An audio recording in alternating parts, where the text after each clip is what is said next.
Hello বন্ধুরা, আমি Sonai education academy চ্যানেলে তোমাদের সকলকে স্বাগত। আজ রাষ্ট্রবিজ্ঞান চতুর্থ অধ্যায়ের মোট 50টি এমসিকিউ নিয়ে এসেছি।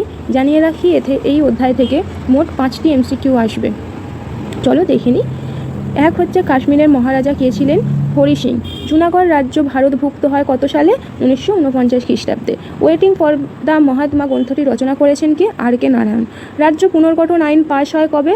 1956 খ্রিস্টাব্দে। জুনাগড় অন্তর্ভুক্ত হয় ভারতে। টিয়াপাতার নৌকো গ্রন্থটি কে রচনা করেন? প্রফুল্ল রায়। ভারতের লৌহ মানব বলা হয় কাকে? সর্দার বল্লভভাই প্যাটেলকে। পাকিস্তান রাষ্ট্রটির যে দুটি অংশ ছিল, পূর্ব ও পশ্চিম পাকিস্তান। সরকারি ভাষা আইন পাশ হয় কবে? 1960 খ্রিস্টাব্দে। দয়াময়ীর কথা গ্রন্থটি রচনা করেন কে? সুনন্দা শিকদার। সিকিম রাজ্যের প্রধান সরকারি ভাষা হলো নেপালি। বাংলায় পড়শি ও পড়শিদের উপনিবেশ ছিল চন্দননগর। উর্দু কোন রাজ্যের প্রধান সরকারি ভাষা? জম্মু ও কাশ্মীর। কোনটি দেশীয় রাজ্য নয়? বম্বে। গণভোটের মাধ্যমে ভারতে অন্তর্ভুক্ত হয় জুনাগড়। গোয়া ভারতভুক্ত হয় কবে? 1961 খ্রিস্টাব্দে। এটা খুবই গুরুত্বপূর্ণ কোশ্চেন, তোমরা পরীক্ষার আগে অবশ্যই দেখে যেও। রাজাকার বাহিনী গড়ে তোলেন কে? কাসেম রেজভি। তেলেঙ্গানা বিদ্রোহ সংগঠিত হয় কোথায়? হায়দ্রাবাদে। নীলকণ্ঠ পাখির খোঁজে এই গ্রন্থটি রচনা করেন কে? অতীন বন্দ্যোপাধ্যায়। ট্রেন টু পাকিস্তান লিখেছেন কে? খুশবন্ত সিং।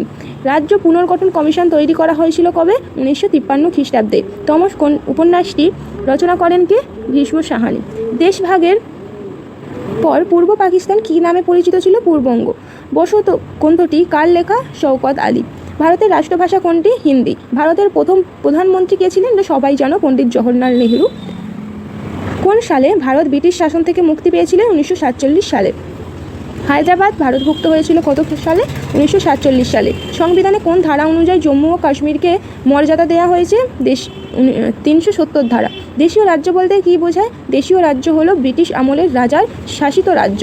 ভারতের সর্ববৃহত্তম দেশীয় রাজ্য ছিল হায়দ্রাবাদ। স্বাধীনতার স্বাদ গ্রন্থটি কে রচনা করেন? মানিক বন্দ্যোপাধ্যায়। সর্দার বল্লভভাই প্যাটেল কে ছিলেন? স্বাধীন ভারতের প্রথম উপপ্রধানমন্ত্রী ও স্বরাষ্ট্রমন্ত্রী। পদচিহ্ন গ্রন্থটি কার লেখা? সত্যেন সেনের। কাশ্মীরে ভারত ও পাকিস্তানের মধ্যে নির্ধারিত সীমারেখার নাম কি?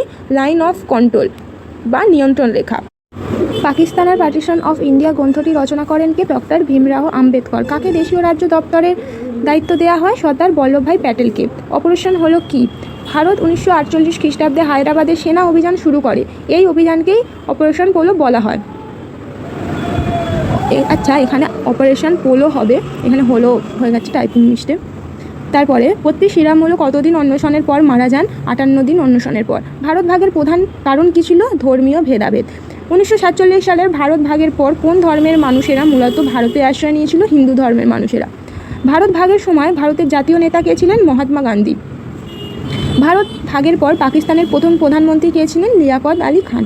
হায়দ্রাবাদ কবে ভারতের সাথে একীভূত হয়? 1948 খ্রিস্টাব্দে। ভারতের শরণার্থী শিবিরের সংখ্যা কত? কয়েক হাজার। ভারত ভাগের পর পশ্চিম পাকিস্তান থেকে আসা মুসলিম উদ্বাস্তুদের প্রধান সমস্যা কী ছিল? খাদ্য সংকট। ভারত ভাগের সময় কাশ্মীরের মহারাজা কোন পক্ষের প্রতি আগ্রহী ছিলেন? ভারত। ভারত ভাগের কারণে সবচেয়ে বেশি ক্ষতিগ্রস্ত হয়েছিল কোন জনগণ? শিখ। স্বাধীনতার পূর্বাভাস গ্রন্থটি রচনা করেন অন্নদাশঙ্কর রায়। মেহেরচাঁদ মহাজন কে ছিলেন? দেশীয় রাজ্য কাশ্মীরের প্রধানমন্ত্রী ছিলেন। তো এই ছিল আজকের গুরুত্বপূর্ণ 50টি এমসিকিউ। তোমরা পরীক্ষার আগে অবশ্যই দেখে